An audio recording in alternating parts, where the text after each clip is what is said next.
90% हिंदुस्तान देख। Finance minister मुस्कुरा रही है, कमाल की बात है। ये हंसने की चीज नहीं है मैडम, ये हंसने की बात नहीं है, ये जाति जनगणना है, ये जाति जनगणना है, इससे देश बदल जाएगा। जातीय जनगणना के मुद्दे पर देश के वित्त मंत्री की छिछली हंसी देश के दलित, पिछड़े, आदिवासियों का मजाक बना रही है। ये देश के संसद की तस्वीर है। जननायक राहुल गांधी बजट पर अपनी प्रतिक्रिया देते हुए बजट बनाने वाले लोगों में ओबीसी, एससी, एसटी और अल्पसंख्यकों की संख्या बताते हैं। जब राहुल देश की 90% आवाम के साथ हो रहे छल और विश्वासघात पर सवाल उठाते हैं, निर्मला सीतारमण हंस देती है। बजट का जो हलवा है सर, ये बट रहा है, और इस फोटो में सर मुझे एक ओबीसी अफसर नहीं दिख रहा, एक आदिवासी अफसर नहीं दिख रहा, एक दलित अफसर नहीं दिख रहा मुझे। ये हो क्या रहा है सर? सर देश का हलवा बट रहा है सर, और इसमें 73% का एक है ही नहीं।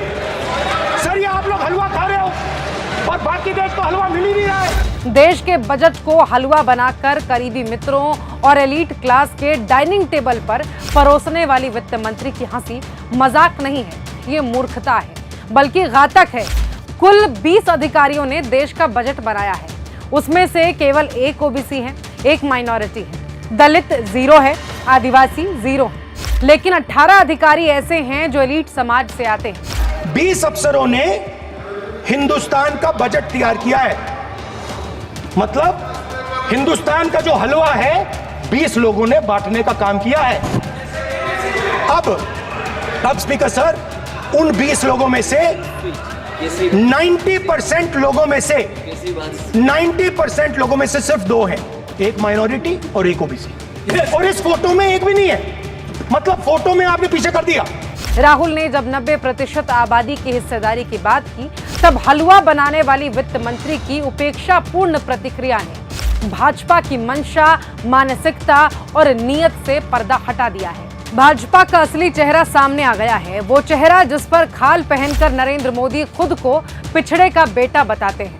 आज देश के बजट में युवाओं के लिए कोई रोजगार नहीं है, मध्यम वर्ग का टैक्स बढ़ा दिया गया है, पेपर लीक पर सरकार पूरी तरह से मौन है, अग्निवीर योजना में कोई सुधार नहीं हुआ, किसानों को एमएसपी नहीं दी गई, जातीय जनगणना पर चर्चा तक नहीं की गई। पूरा देश देख रहा है, भाजपा की उल्टी गिनती शुरू हो चुकी है। नरेंद्र मोदी सामने आने से डर रहे हैं। राहुल ने भी कह दिया है, चक्रव्यूह बनाने वालों को गलतफहमी है, उन्हें लगता है कि देश के युवा और पिछड़े लोग अभिमन्यु हैं, लेकिन वे अभिमन्यु नहीं हैं, अर्जुन हैं, जो आपका चक्रव्यूह तोड़कर फेंक दें।